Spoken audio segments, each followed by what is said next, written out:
ഇന്നത്തെ കഥ സ്വർണമീനും കാക്കയും, the gold fish and the crow. ഒരു കുളത്തിൽ ഒരു സ്വർണ മീൻ ഉണ്ടായിരുന്നു. വലിയ അഹങ്കാരിയായിരുന്നു അവൻ.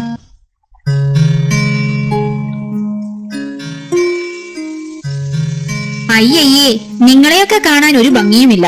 എന്നാൽ എന്നെ നോക്ക്, എന്തു ഭംഗിയാണ് എനിക്ക്. സ്വർണമീൻ എപ്പോഴും മറ്റു മീനുകളെ കളിയാക്കും. അങ്ങനെ ഇരിക്കെ ഒരു ദിവസം ഒരു കാക്ക അതുവഴി വന്നു. കുളത്തിൽ എന്തോ സ്വർണ്ണ നിറത്തിൽ വെട്ടിത്തിളങ്ങുന്നത് കാക്കയുടെ ശ്രദ്ധയിൽപ്പെട്ടു. അയ്യടാ, അത് സ്വർണ്ണമീനാണല്ലോ. കാക്കയുടെ വായിൽ കപ്പൽ ഓടിക്കാനുള്ള വെള്ളം നിറഞ്ഞു. കാക്ക വേഗം സ്വർണമീനിനെ ഒറ്റക്കൊത്ത്. ഭാഗ്യത്തിന് സ്വർണമീനിന്റെ ഒരു കുഞ്ഞി ചിറകിന് മാത്രമേ കൊത്തുകൊണ്ടുള്ളൂ.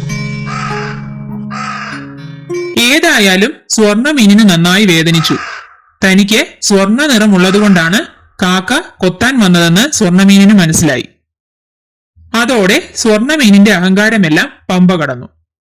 പിന്നീട് അവൻ മറ്റു മീനുകളെ കളിയാക്കിയിട്ടില്ല. നല്ല ഒരു കുഞ്ഞു മീനായി അവൻ കുളത്തിൽ കഴിഞ്ഞുകൂടി. ഈ കഥയുടെ ഗുണപാഠം: നമ്മുടെ അഹങ്കാരം നമുക്ക് ആപത്തുണ്ടാക്കും. ഇതായിരുന്നു ഇന്നത്തെ കഥ, സ്വർണമീനും കാക്കയും.